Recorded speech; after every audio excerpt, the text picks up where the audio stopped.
Okay, start करते हैं financial management. ठीक है, तो ये चैप्टर जो है तुम्हारे बिजनेस स्टडीज के सीयूईटी का सिलेबस है, सिलेबस का पार्ट है। ठीक है, तो अब देख लेते हैं कि इसमें कौन कौन से टॉपिक्स आने वाले हैं। वैसे मेरे हिसाब से तो पूरा ही आ रहा है।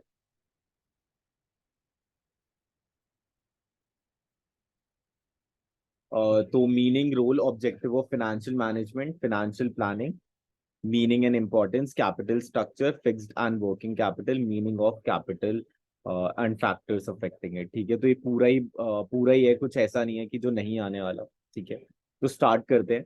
Chapter number 9, financial management. ठीक है, किसी को कोई भी दिक्कत होगी अनम्यूट कर कर पूछ लेना।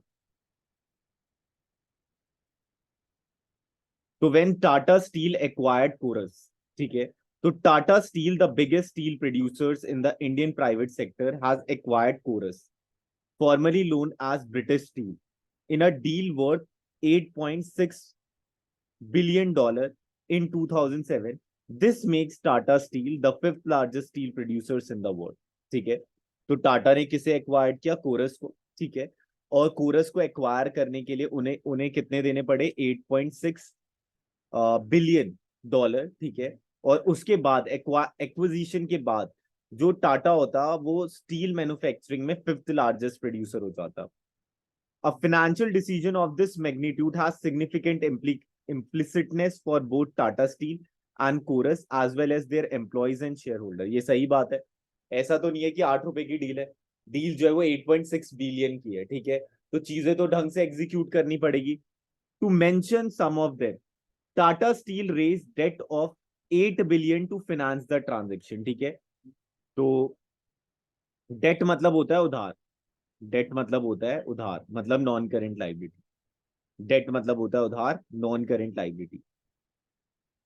The deal will be paid by Tata steel UK, क्योंकि टाटा की यूके में भी ब्रांच है। ठीक है, a special purpose vehicle set up for the purpose. This special purpose vehicle, ठीक है, received funds from Tata Steel routed through the Singapore subsidiary, another company of the Tata Group.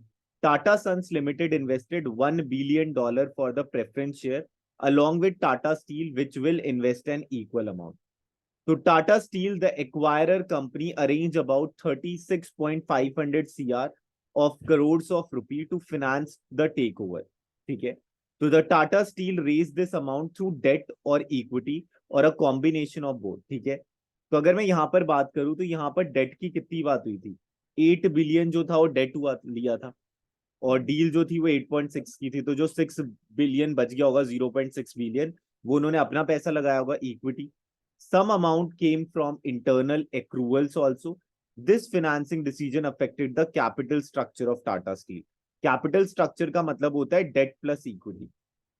Capital structure का मतलब होता है debt plus equity. Capital structure का मतलब है कि अगर किसी फॉर्म में 5,000 रुपीज लगा है, तो उस 5,000 का स्ट्रक्चर क्या है। मतलब मान लो मैंने अपने ट्यूशन में 5,000 लगा रखा है, तो 3,000 मैंने उधार लेकर लगाया है और 2,000 अपना लगाया है। तो 3,000 जो है डेट हो जाएगा और 2,000 जो है इक्विटी हो जाएगा। तो वैसे ही अगर मैं यहां बात करूं तो 8.6 बिलियन की डील थी, तो 8 बिलियन का तो उन्होंने डेट ले लिया, और बाकी जो बचा 0.6 बिलियन वो हो गया equity. So needless to emphasize, decisions like this affect the future of the organization. These decisions are almost irrecoverable after they have been formalized. तो ये देखते हैं। So in the above case, these decisions required careful financial planning and understanding of resultant capital structure and riskiness and profitability of the enterprise. All these have been bearing on the shareholders as well as the employee. They required an understanding of the business finance, major financial decisions area, financial risk, and working of capital requirement of the business. Finance, as we all know, is essential for running a business. ठीक है, तो ये तो सही बात है, without पैसा business तो चलेगा नहीं। तो success of a business depend on how well finance is invested in assets, on how well the finance is invested in assets and the operation, and how timely and cheaply the finances are arranged from outside or from within the business। ठीक है, क्योंकि अगर आप date उठाते हो तो date जो होता है वो टैक्स डिडक्टेबल होता है। वहीं अगर आप इक्विटी उठाते हो तो इक्विटी जो होता है वो टैक्स डिडक्टेबल नहीं होता। तो बिजनेस फाइनेंस का मतलब होता है कैसे आप पैसे ला रहे हो, ठीक है। अब पैसे ना दो ही तरीके से आ सकते हैं, या तो उधार से आ सकता है जिसे हम डेट कहेंगे, या फिर अपना पैसा लगेगा जिसे हम इक्विटी कहेंगे। और यहाँ हम कंपनी के डोमेन में पढ़ रहे हैं इसलिए उस एस्पेक्ट्स में समझेंगे। तो money required for carrying out business activity is called business finance, ठीक है। मतलब उस बिजनेस के लिए जो पैसा चाहिए उसकी जो रिक्वायरमेंट है उसे हम बिजनेस फाइनेंस कहेंगे। Almost all business activity requires some finance. Finance is needed to establish a business, to run it, to modernize it, to expand or diversify it. It is required for buying a variety of assets, which may be tangible like machinery, factories, building, offices, or intangible such as trademark, patent, technical expertise, etc. Also, finance is central to running day-to-day operations of business, like buying material, paying bills, salaries, collecting cash from customer, etc. Needed at every stage in the life of a business entity. Ability of adequate finance, thus very crucial for the survival of the growth of a business, survival and growth of the business. ठीक है, तो adequate finance is needed for the survival and growth of the business. ठीक है, यहां तक अगर किसी को कोई दिक्कत नहीं है तो थम्स अप कर दो।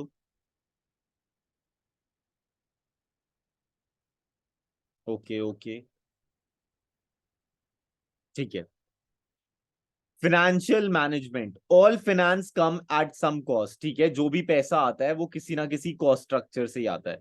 अगर तुमने डेट उठाया है तो डेट पे आपको इंटरेस्ट देना पड़ेगा, अगर आपने इक्विटी उठाया है तो उसके लिए आपको प्रमोशन करना पड़ेगा। तो it is quite imperative that it needs to be carefully manage. Financial management is concern with optimal procurement as well as uses of finance, ठीक है।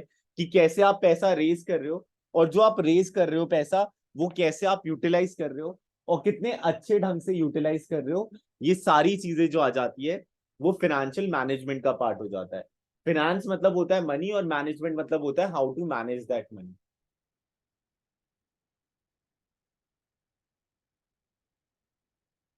तो for optimal procurement, different available resources of finance are identified and compared in terms of their cost and associated risk. In terms of their cost and associated risk. Similarly, the finance so procured needs to be invested in a manner that the return from investment exceeds the cost which the procurement has taken place. अगर मान लो आपने 5 लाख उठाए 5% के interest पे, तो return अगर आपको आ रहा है 7%, ठीक है, तो देन फिर आपको उठा लेना चाहिए, और अगर नहीं आ रहा तो देन फिर मत उठाओ। तो financial management aims at reducing the cost of funds procured, keeping at risk under control and achieving the effective deployment of such fund, ठीक है। कि जो मतलब कि कम रेट पे उठाना है, ठीक है, उससे यील्ड ज्यादा करना है, और उसके बाद वो पैसा लौटा देना है।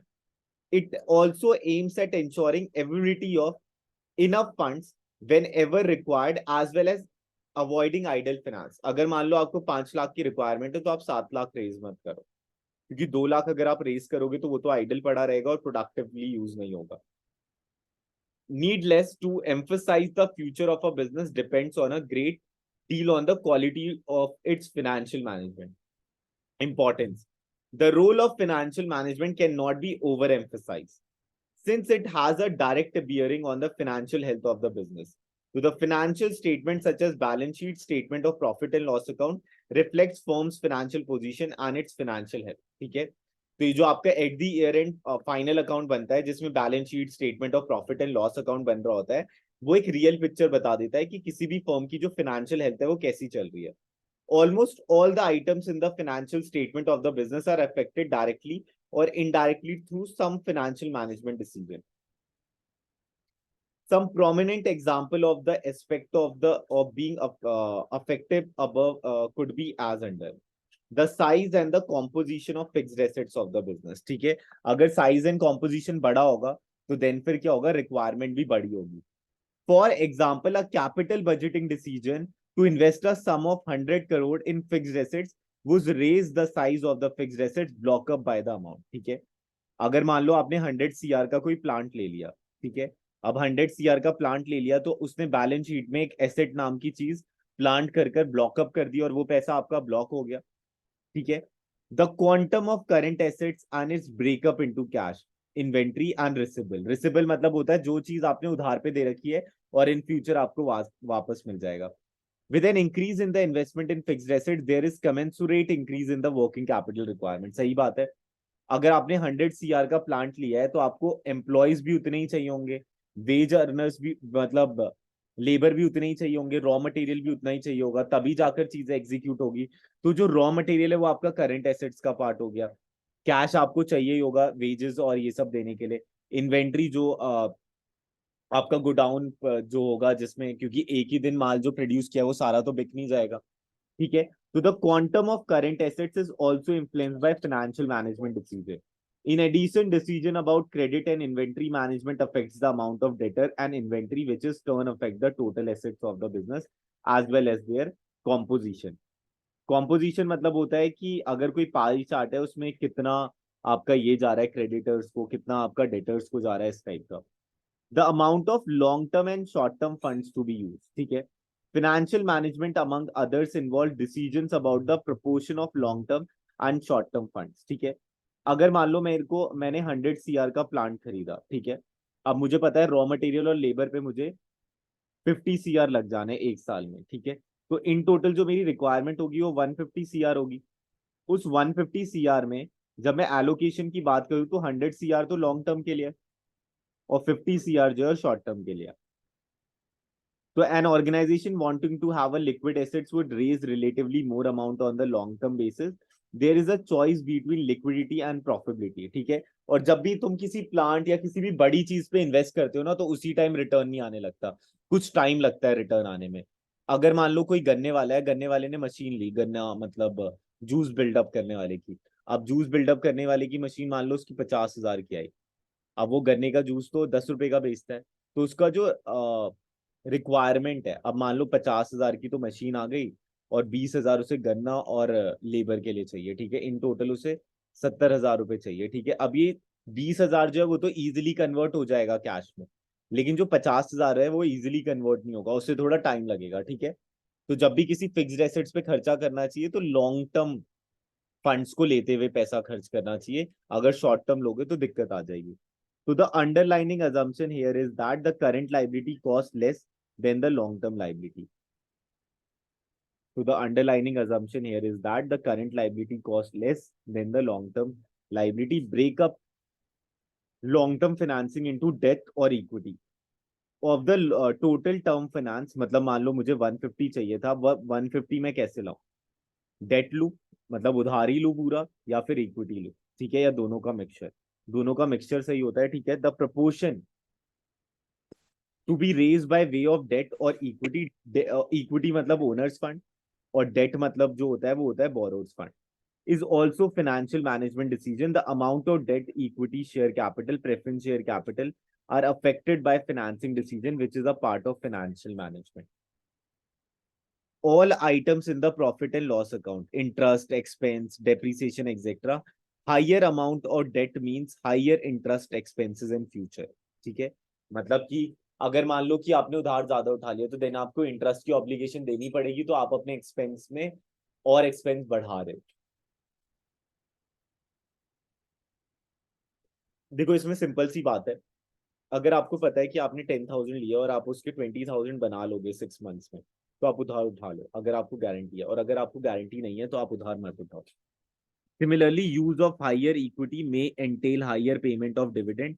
Similarly, an expansion of business, which is a result of capital budgeting decision, is likely to be affect virtually all items in the profit and loss account of the business। It can thus be stated that the financial statement of the business are largely determined by financial management decision taken earlier। Similarly, the future of financial statement would depend upon the past as well as the current financial decision। So thus, the overall financial health of a business is determined by the quality of its financial management। Good financial management aims at mobilizing resources at a lower cost and deployment of these in a most lucrative manner। ठीक है।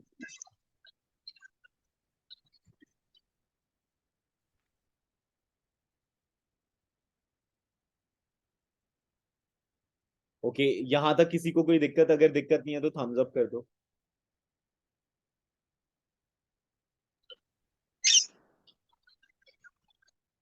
Okay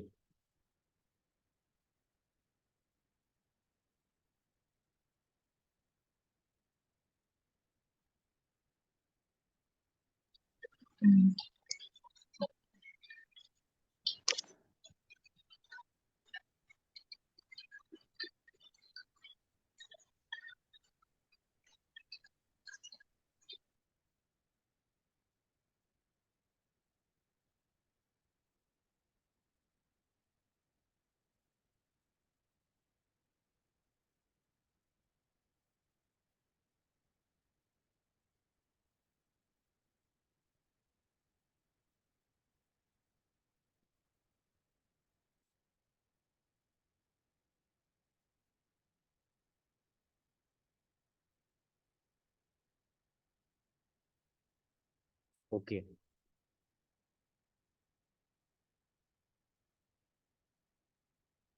चलो अब next पे आते हैं।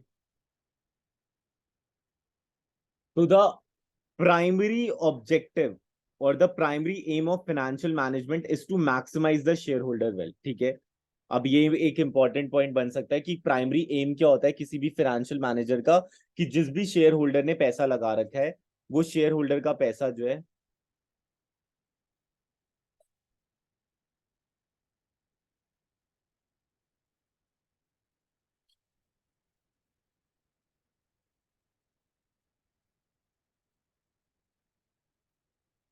Sir हाँ हाँ।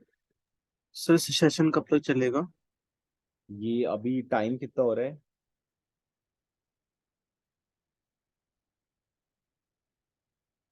ये 4 बजे तक है, 4 बजे तक। ठीक है। सर 4 o'clock खत्म हो जाएगा चैप्टर? हाँ हाँ हाँ, नहीं नहीं, चैप्टर खत्म नहीं होगा, कल भी होगा ना ये चैप्टर। 2 दिन तो लग जाएंगे इस चैप्टर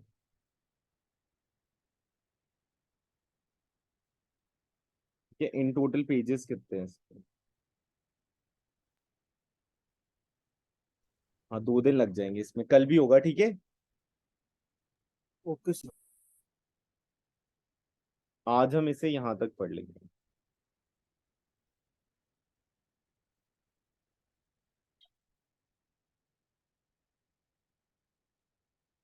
फाइनेंशियल प्लानिंग से पहले पहले। सर सीयूईटी की कोई ऑफिशियल डेट आई है अभी तक? नहीं, वैसे मेरे हिसाब से जून में ही होगा। मतलब सर जो 21 से 31 था उसमें होगा ही नहीं। नहीं, क्योंकि चांसेस कम लग रहे हैं। बाकी देखो, अगर ये अच्छे से मैनेज कर लेते हैं तो हो जाएगा, लेकिन मुझे लग रहा है कि जून में ही होगा। ना कर पाए मैनेज तो अच्छा। हाँ। चलो 28 को अब, जिपमैट का भी है ना? हाँ चलो म्यूट कर लेना, ठीक है, और ध्यान से सुनना। तो the primary aim of financial management is to maximise the share holder wealth. ठीक है, which is referred to as the wealth maximisation concept. ठीक है, तो किसी भी फाइनेंशियल मैनेजमेंट का, तो देखो इसका जो हेड होता है वो सीएफओ होता है। सीएफओ की फुल फॉर्म है चीफ फाइनेंशियल ऑफिसर। ठीक है, चीफ फाइनेंशियल ऑफिसर का मेन काम क्या होता है कि जो शेयर होल्डर का वेल्थ है वो मैक्सिमाइज हो, which is referred to wealth maximization concept. To the market price of the company share is linked to the three basic financial decision which you will study a little later. ठीक है, this is because company funds belong to the shareholder and the manner in which they are invested and the return earned by them determines their market value and prices. सही बात है, ठीक है, क्योंकि जो company में पैसा लगा होता है वो शेयर होल्डर्स का लगा होता है। तो शेयर होल्डर के अगर शेयर्स के प्राइसेस बढ़ रहे हैं इसका मतलब है कि कंपनी अच्छी चल रही है, और अगर शेयर के प्राइसेस नहीं बढ़ रहे तो कंपनी जो है वो अच्छी नहीं चल रही। It means maximization of market value of equity share. The market price of equity share increases if the benefit from the decision exceeds the cost involved. ठीक है, मतलब जो भी सीएफओ ने डिसीजन लिया है और जितने कॉस्ट पे लिया है उससे एक्सीड अगर फायदा हो जाता है तब। तो all financial decision aim at ensuring that each decision is efficient and adds some value. Such value addition tends to increase the market price of the share. Therefore, those financial decisions are taken which ultimately prove gainful from the point of view of the shareholder. The shareholder gain if the value of the shares in the market increases. Those decisions which result in decline in the share prices, ठीक है, are poor financial decision. Thus, we can say that the objective of financial management is to maximize the current price of equity shares of the company or to maximize the wealth of the owners of the company, that is the shareholder. Therefore, when the decision is taken about investment in new machine, the aim of the financial management is to ensure that the benefit from the investment exceeds the cost so that some value addition take place. अगर मान लो date लिया 5,000 का, ठीक है, उससे return buildup किया 7,500, तो 2,500 का फायदा हुआ, ठीक है। अब उस 2,500 के फायदे में मान लेते हैं कि 500 अगर इंटरेस्ट भी गया तो 2,000 अपनी जेब में बचा, तो 2,000 शेयर होल्डर को एज अ डिविडेंड बच सकता है। Similarly, when the finance is procured, the aim is to reduce the cost, the value addition is to be higher.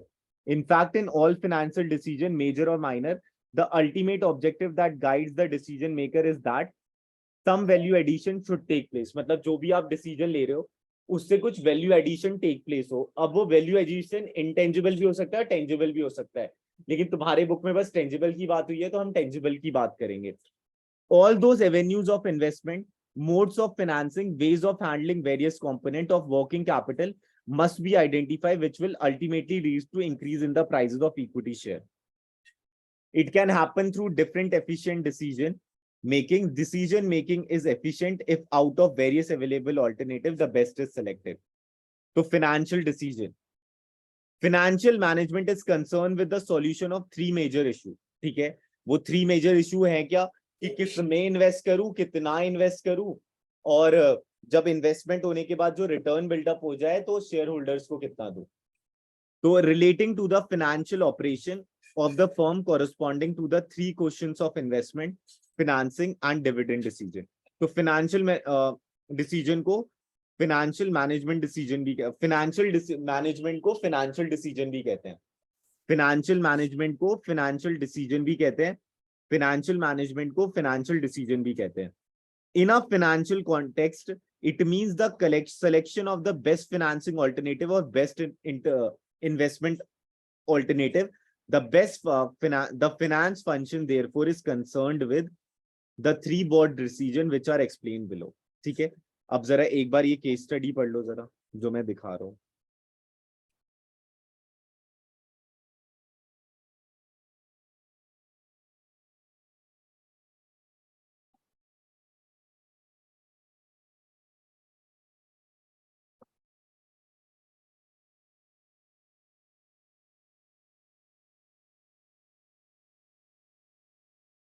Sir हाँ हाँ सर आपने कहा था कि डिसीजंस जो लेते हैं बेसिकली उसके लिए कहते हैं कि शेयर प्राइस अप हो, बट जैसे बहुत सी बार कंपनीज मर्जर करती हैं तो हाँ हाँ। उससे शेयर प्राइसेस डाउन होते हैं, तो उसका क्या बेनिफिट है वो जब उन्हें पता है शेयर प्राइसेस डाउन होने वाले हैं? नहीं, लेकिन लॉन्ग रन के लिए तो अच्छा रहता है ना। उस टाइम पे इन्वेस्टर्स को ये लग रहा होता है कि ये बैड डिसीजन है, लेकिन क्या पता अंदर जो है वो उसे कोई फ्यूचर प्रोस्पेक्ट दिख रहा हो मर्जर के बाद। और मर्जर तो तभी होता है ना जब कोई वीक स्पॉट होता है किसी के साथ। हाँ, एक बार ये वाला केस स्टडी पढ़ लो जरा जल्दी से।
थम्स अप कर देना अगर पढ़ लिया तो। ये भी पढ़ दो, उसके बाद थम्स अप करना।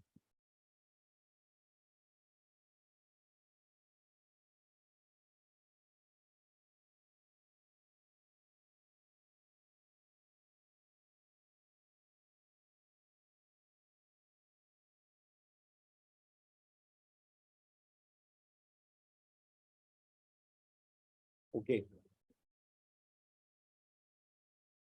सबने पढ़ दिया?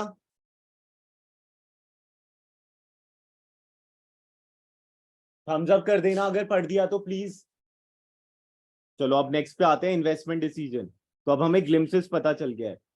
A firm's resources are scarce in comparison to the use to which they can be put. तो फर्म के पास जो रिसोर्सेज होते हैं वो हमेशा स्केर्स होते हैं एज कंपेयर टू जो वो चाहती है। A firm therefore has to choose where to invest these resources so that they are able to earn the highest possible return for their investor. So the investment decision therefore relates to how the firm's funds are invested in different assets. तो investment decision can be a long term और short term. Long term वाले को कह देते हैं capital budgeting decision, और short term वाले को कह देते हैं वर्किंग कैपिटल। हाँ दिव्यानी बोलो, क्या हुआ?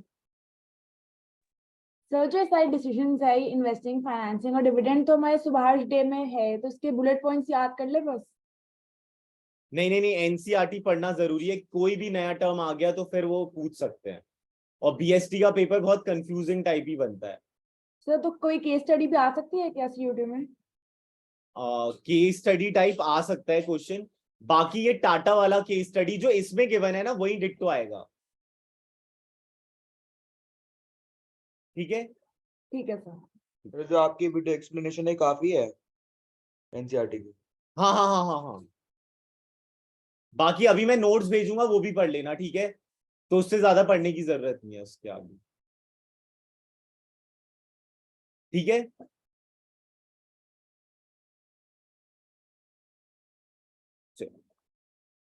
So a long-term investment decision is called capital budgeting decision. A long-term investment decision is called capital budgeting decision. It involves committing the finance on a long-term basis.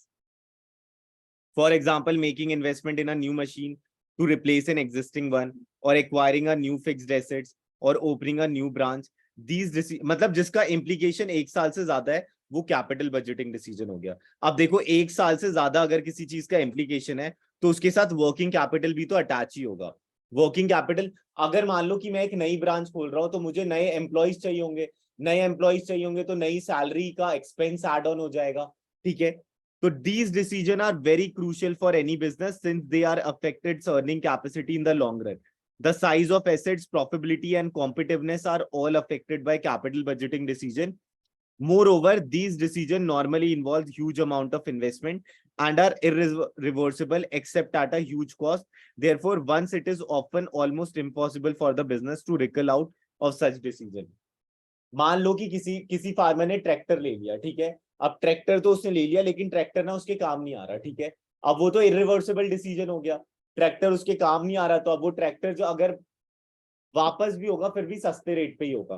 तो therefore they need to be have taken with utmost care.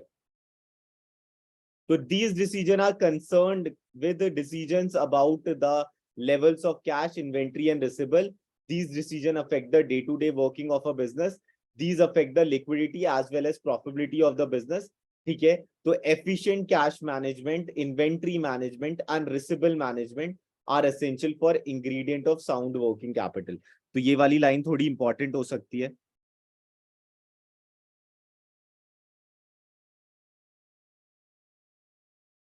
मतलब किसी भी sound working capital के लिए क्या क्या important है? Efficient cash management, inventory management, receivable management.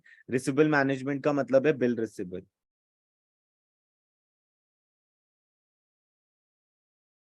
ये क्या इंडिकेट कर रहा है कि शेयर के प्राइसेस बढ़ते जाए, ठीक है? और उनका जो रिवॉर्ड है वो डिविडेंड वो शेयर होल्डर्स में बटे, ठीक है? Share holders wealth maximisation concept, ठीक है? अब इस पे आते हैं जरा।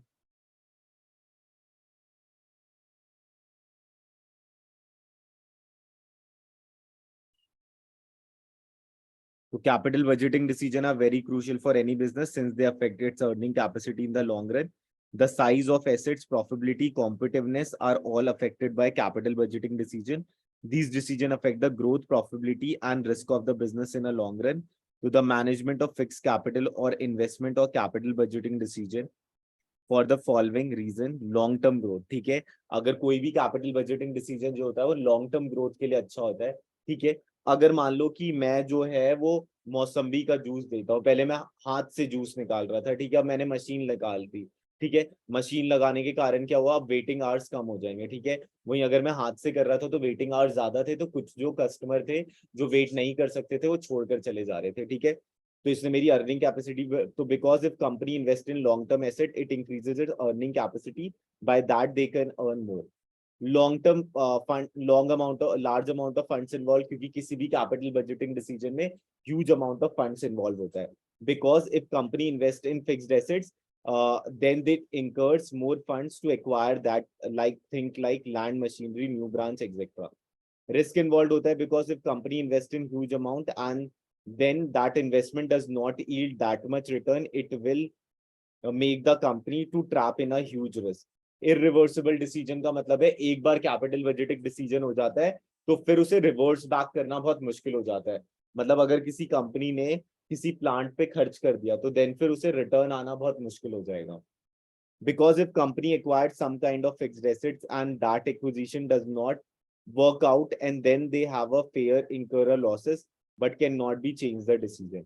Thus capital budgeting decision should be taken with utmost care only after evaluating each detail, or else the adverse financial consequences may be very heavy. A bad capital budgeting decision normally has the capacity to severely damage the financial fortune of the business. कोई दिक्कत इसमें? अगर दिक्कत नहीं है तो फिर वो थम्स अप कर दो।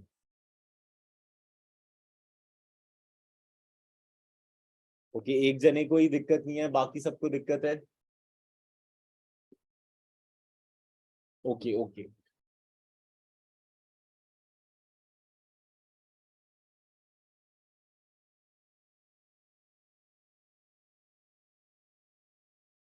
ओके, क्या क्या फैक्टर्स अफेक्ट करते हैं कैपिटल बजटिंग डिसीजन को? मतलब जब मैं कैपिटल बजटिंग डिसीजन करने जा रहा होता हूँ तो क्या क्या चीजें हैं जो मुझे संभाल कर रखनी होती है, तब जाकर मेरा कैपिटल बजटिंग डिसीजन जो है वो अच्छे से होता है। तो a number of project are often available to a business to invest in. ठीक है, मतलब कंपनी के पास तो बहुत अलग अलग प्रोजेक्ट्स आते हैं, अब किस में वो अपना पैसा लगाए और किस में ना लगाए वो भी मैटर करता है। But each project has to be evaluated carefully and depending upon the returns a particular project is either selected or rejected. If there is only one project, its viability in terms of rate of return, which is investment, and its compatibility with the industry average is seen. There are certain factors with that affect capital budgeting decision. अब ये वाला point जरा under mark कर लेना।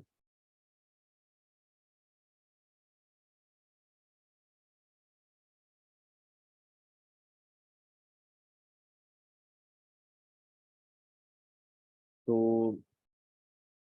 हाँ, इसे पढ़ने से पहले ये पढ़ लेते हैं। ठीक है, 3 फैक्टर्स है: रेट ऑफ रिटर्न, दूसरा है आपका cash flow of the project, तीसरा है आपको इन्वेस्टमेंट क्राइटेरिया इन्वॉल्व। ठीक है, अब रेट ऑफ रिटर्न में क्या है? See company gets many project and each project get company different kind of risk and return, so the duty of the CFO is to evaluate each project and those projects which are giving highest possible return should be taken. ठीक है, A and B are 2 projects with same kind of risk involved and attached with the return 15% return and 20% return. तो option B will be choose क्योंकि ये higher return दे रहा है। ठीक है, cash flow of the project, when company take investment decision then they have to spend huge amount of funds. In this point the CFO evaluate inflow and outflow of the project in which they are spending their money. ठीक है, मतलब अगर मैं एक mall की बात करूं तो मॉल में तो एक साथ ही पैसा लगते जाना है और जो उसका रिटर्न है वो मॉल बनने के बाद आना है। ठीक है, तो ये हो गया cash flow of the project. फिर इसमें क्या होता है, अलग अलग मेथड से हम अपने पैसों की वैल्यूएशन कर रहे होते हैं। So investment criteria involve the decision to invest in a particular project involves a number of calculation regarding the amount of investment, inventories, interest rate, cash flow, and rate of return. These techniques are applied by each proposer before selecting a particular project. ठीक है, तो 3 factors affecting होते हैं: rate of return, cash flow of the project, investment criteria involved. Rate of return, cash flow of the project, investment criteria involved. Rate of return, cash flow of the project, investment criteria involved. Rate of return, cash flow of the project, investment criteria involved.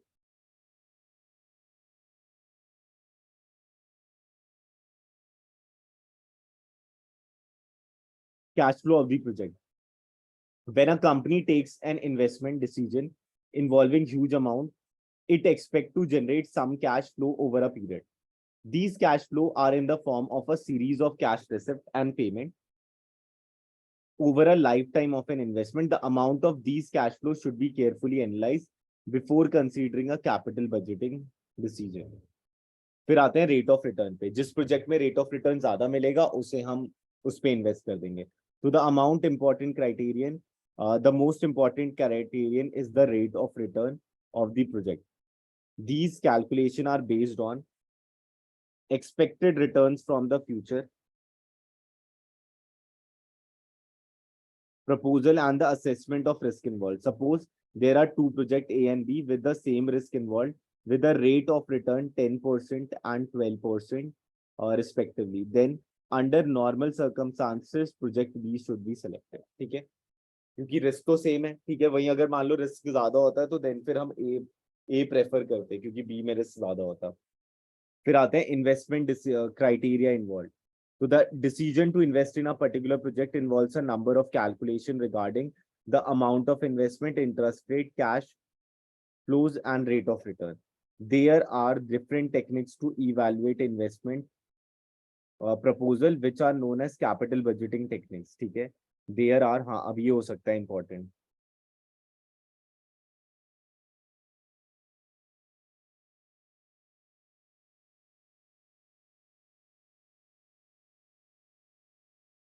जो different techniques होती है जिससे कि capital budgeting decision लिया जा रहा होता है उसे कैपिटल बजटिंग टेक्निक्स कहते हैं.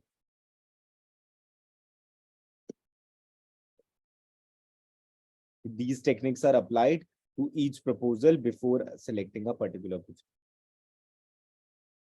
हाँ क्रिश बोलो. सर एक फैक्टर अफेक्टिंग इन्वेस्टिंग डिसीजन है. हाँ हाँ, इन्वेस्टमेंट डिसीजन. तो सर यहाँ पे कैपिटल बजटिंग डिसीजन एक ही बात है. अच्छा, तुमने फिर ये वाला पेज नहीं देखा. ये देखो, इन्वेस्टमेंट डिसीजन को 2 में डिवाइड कर रखा है. ठीक है, एक अच्छा. वर्किंग कैपिटल और एक कैपिटल बजटिंग. लॉन्ग टर्म के लिए वो शॉर्ट. ठीक है, ये देख लो. ठीक है क्रिश. ठीक है सर.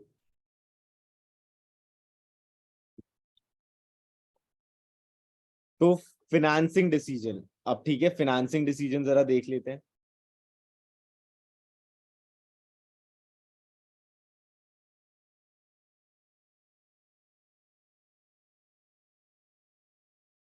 तो financing decision relates to the capital invested in a business is raised through debt मतलब उधार और equity मतलब owners fund और mix between both. In simple terms, it tells us the CFO whether to invest money by debt or by equity. अब मान लो company को requirement है 10 CR की. ठीक है, अब वो 10 CR कहाँ से लाए. ठीक है, वो अगर उसे लग रहा है कि 10 CR से हायर रिटर्न बिल्डअप हो जाएगा तो फिर वो क्या करेगा, डेट उठाएगा. ठीक है, अगर रिस्क जो है वो कम होता है तो वो डेट उठाता है. ठीक है, और अगर उसे लगता है कि गारंटी ऐसे होने वाला है तो डेट उठाता है. अगर रिस्क फैक्टर ज्यादा लगता है तो इक्विटी उठाता है. फाइनेंशियल रिस्क का मतलब क्या है? Financial risk is the chance that the firm would fail to meet its payment obligation, that is interest and principal amount. तो फाइनेंशियल रिस्क का मतलब क्या है? फाइनेंशियल रिस्क एक चांस है जिसमें फर्म जो होती है उसे ये लग रहा होता है कि वो फेल हो जाएगी अपनी फ्यूचर ऑब्लिगेशन को पे करने में, that is interest and principal amount. So the overall financial risk depend upon the proportion of debt in the total capital. So the overall financial risk depend upon the proportion of debt in the total capital. So thus financing decision determine the overall cost of the capital and financial risk of the business. Factors affecting cash flow financing decision, सबसे पहला आता है cash flow position. अगर cash flow position अच्छा है तो मैं क्या प्रेफर करूंगा? मैं डेट लेना प्रेफर करूंगा एज कंपेयर टू इक्विटी. ठीक है, तो if the cash flow position of the company is good then it opt for debt because it can pay it interest easily. ठीक है, मतलब वो इंटरेस्ट इजिली पे कर सकता है क्योंकि इंटरेस्ट जो है वो हर महीने देना होता है और उसके पास कैश का इनफ्लो जो है वो अच्छा है. However, if the cash flow position of the company is not so good, then they opt for equity because it is hard for a company to interest pay if they opt for debt. ठीक है, fixed operating cost, अगर fixed operating cost का मतलब होता है जो देना ही देना है, तो अगर फिक्स्ड ऑपरेटिंग कॉस्ट ज्यादा है तो देन फिर मैं इक्विटी प्रेफर करूंगा, और अगर फिक्स्ड ऑपरेटिंग कॉस्ट कम है तो मैं date. Firstly, the fixed operating cost means the cost which does not change with the change in sales. For example, if OYO head office is rented by Ritesh Agarwal, then whether the business of OYO runs smoothly or not does not matter. Rent cost has a fixed and incurred by Ritesh Agarwal every month. Same will goes with the fixed salary employees. Therefore, if the fixed operating cost is high, the company will prefer equity, and if fixed operating cost is less, then company will prefer debt.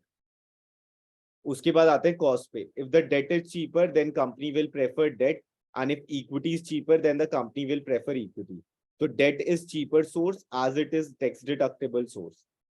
उसके बाद आता है risk पे. अगर risk factor ज्यादा है तो equity, अगर risk factor कम है तो debt. फ्लोटेशन कॉस्ट का मतलब होता है जब शेयर्स और डिबेंचर इशू होते हैं फर्स्ट टाइम, या जब शेयर और डिबेंचर इशू हो रहे होते हैं उस टाइम पे जो कॉस्ट आता है उसे हम कहते हैं फ्लोटेशन कॉस्ट. तो firstly when company issue share and debenture they incur expenses like brokerage commission printing etcetera. In this company has to evaluate debt is cheaper और इक्विटी. ठीक है, और अगर मान लो सिक्योरिटी इशू करना उन्हें महंगा पड़ रहा है तो देन फिर वो बैंक से उधार उठा लेते हैं, और बैंक का उधार तो डेट ही कहलाएगा, और जो डेट होता है वो चीपर सोर्स होता है.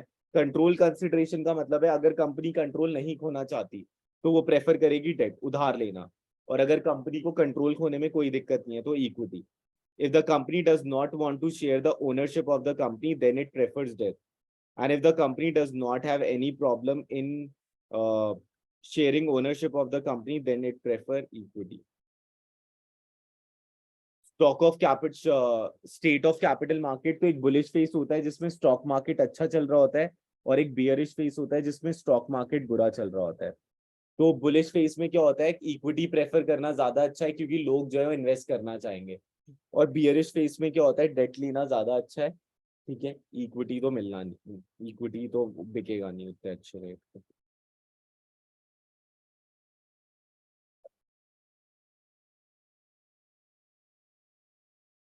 एक मिनट में पानी पी लो.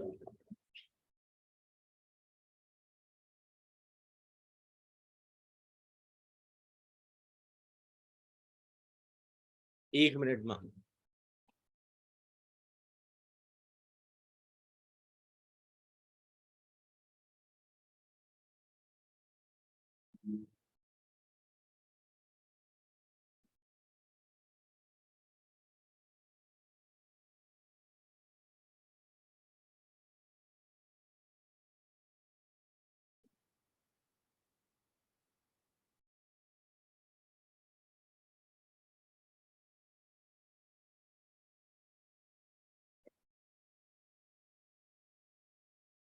सर बियरिश में लोग इक्विटी प्रीफर करेंगे, नहीं, बुलिश में.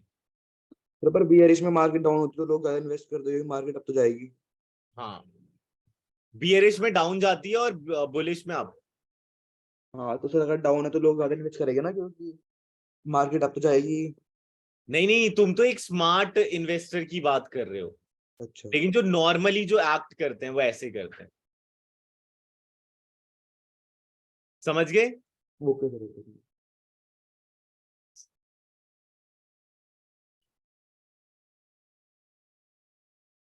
चलो नेक्स्ट पे आते हैं. Financing decision. This decisions is about the quantum. Quantum मतलब होता है नंबर्स के टर्म में मेजर करना. Quantum of finance to be raised from various long term sources. Short term sources are studied under working capital management. ठीक है, जो आगे पढ़ेंगे.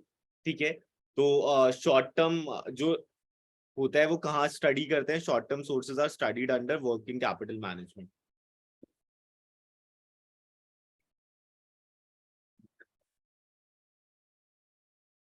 So it involves identification of various available sources.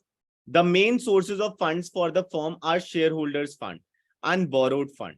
ठीक है, तो एक ओनर्स फंड होता है, owner's fund share holder fund हो गया, और बोरोड फंड तो पता है जो उधार लेकर आते हैं. तो the share holders funds refer to the equity capital and the retain earning. ठीक है,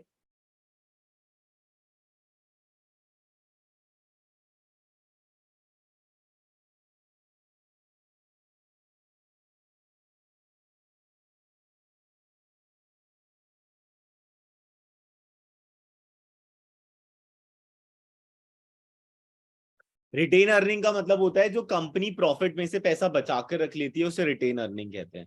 जो कंपनी प्रॉफिट में से पैसा बचाकर रख लेती है उसे हम कहते हैं रिटेन अर्निंग. जब कंपनी जो है वो प्रॉफिट में से पैसा बचाकर रख लेती है तो उसे हम कहते हैं रिटेन अर्निंग.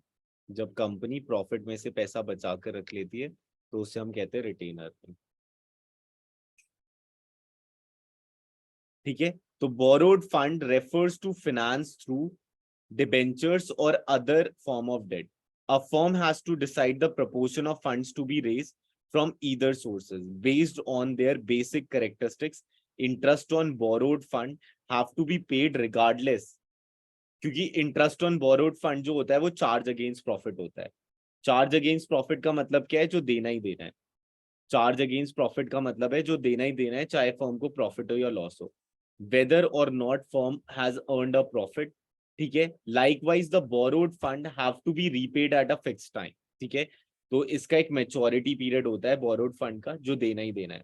ठीक है, the risk of default on payment is known as financial risk. ठीक है, अगर आपने वो पैसा देने लायक नहीं रहे तो मतलब कि ऐसा कोई सिनेरियो आ गया तो उसे फाइनेंशियल रिस्क कहेंगे. ठीक है, the risk of default on payment is known as financial risk, which has to be considered by the firm likely to have insufficient shareholders to make these fixed payment.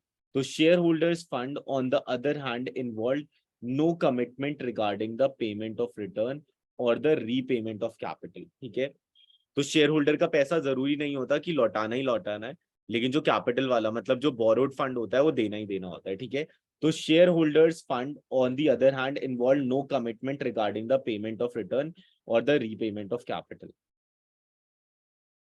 So a firm therefore needs to have a judicious mix of both debt and equity in making a financing decision, which may be debt, equity and preference share, capital and retain earning. ठीक है, ये एक जगह एक copy में लिख लेना.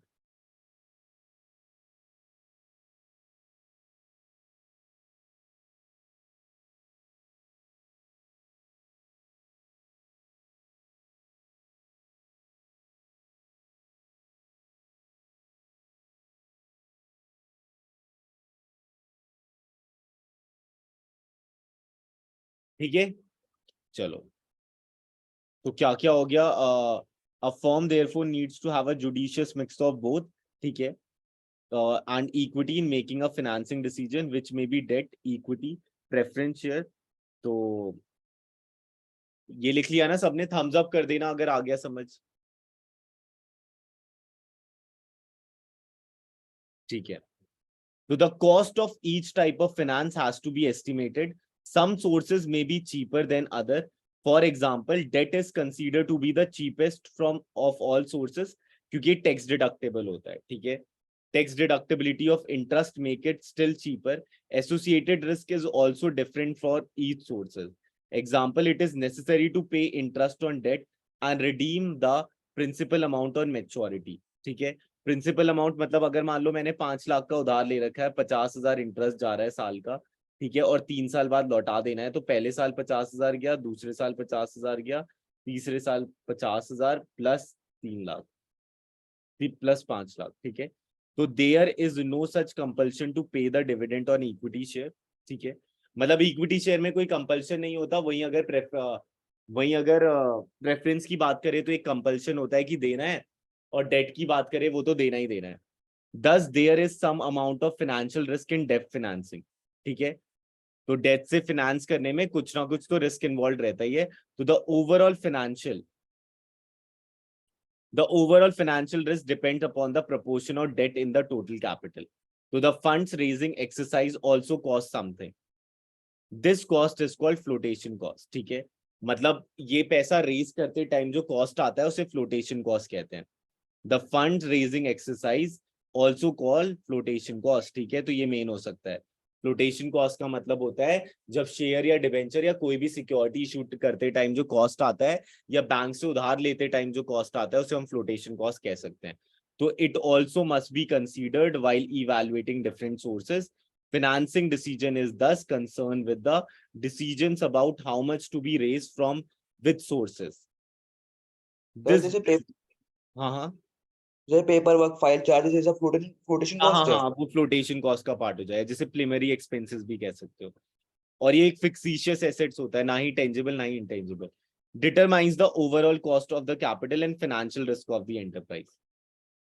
अब ये देख लेना, कैपिटल बजटिंग, वर्किंग कैपिटल, ये इन्वेस्टमेंट डिसीजन हो गया जो सीएफओ लेता है। फिर वो पैसा कहाँ से ला रहा है, वो फाइनेंसिंग डिसीजन हो गया, क्योंकि फाइनेंशियल इंस्टीट्यूशन से ही लाएगा, या तो डेट लेगा या तो इक्विटी लेगा। और डिविडेंड डिसीजन उसके बाद।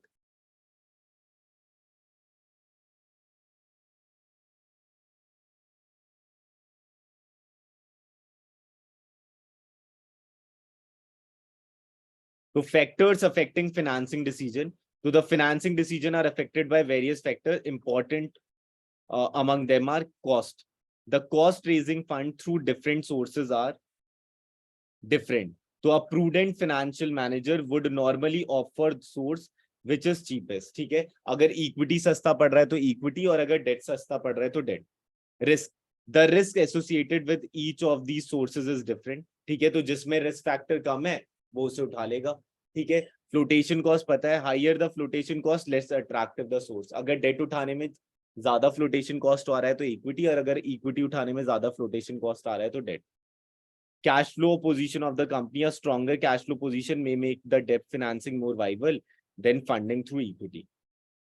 Fixed operating cost, if a business has a fixed operating cost, ठीक है, तो अगर वो उधार लेगा तो और fixed operating cost बढ़ जाएगा। ठीक है, fixed operating cost का मतलब है वो expense जो देना ही देना है। Building rent, insurance, premium, salary, it must be reduced fixed financing cost, hence lower debt financing is better. Similarly, if fixed operating cost is less, more of debt financing may be preferred. अब आता है control consideration, issue of more equity may lead to dilution of management control over the business. ठीक है, तो अगर मान लो control consideration, अगर तुम्हें कंट्रोल खोने में कोई दिक्कत नहीं है, अगर तुम ओनरशिप खोकर भी तुम्हें कोई नुकसान नहीं हो रहा तो तुम इक्विटी प्रेफर करोगे, और अगर ओनरशिप खोने में तुम्हें कोई दिक्कत हो रही है तो तुम डेट प्रेफर करोगे। Debt financing has no such implication, तो company afraid to take over bid would prefer debt to equity।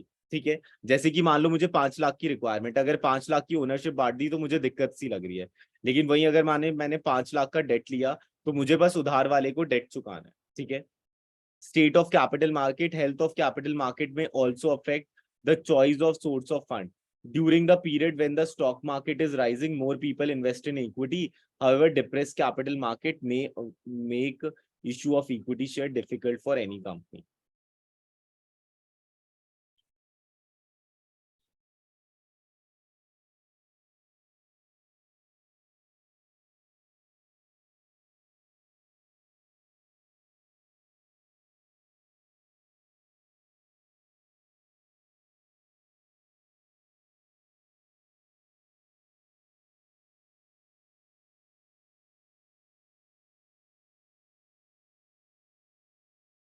अच्छा, आज इतना ही कर लेते हैं, ठीक है, बाकी कल कर लेंगे। ठीक है, इसकी रिकॉर्डिंग मैं अपलोड कर दूंगा। ठीक है, आज इतना पढ़ लेना, बाकी नोट्स मैं अभी भेज दे रहा हूँ।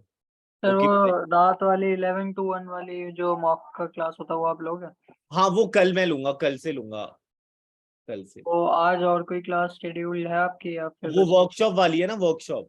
अच्छा okay okay I am okay. Sir कल भी बीएसटी कितने बजे होगी? हाँ कल भी बीएससी इतने बजे होगी। हाँ कल ओके, ज्यादा देर का होगा। ठीक है, अच्छा, कोई बात नहीं। सर कल खत्म हो जाएगा ना चैप्टर? हाँ कल ये हो जाएगा खत्म, और जो भी है इससे ज्यादा मत करना, इतना ही बहुत है। चलो, सर ये वाला चैप्टर बहुत लंबा है, कंफ्यूजिंग हो जाता है ये। हाँ तो आज जितना किया उतना कर लेना, कल मैं डाउट सेशन ले लूंगा, उसके बाद फिर नेक्स्ट देख लेंगे। Okay sir. ओके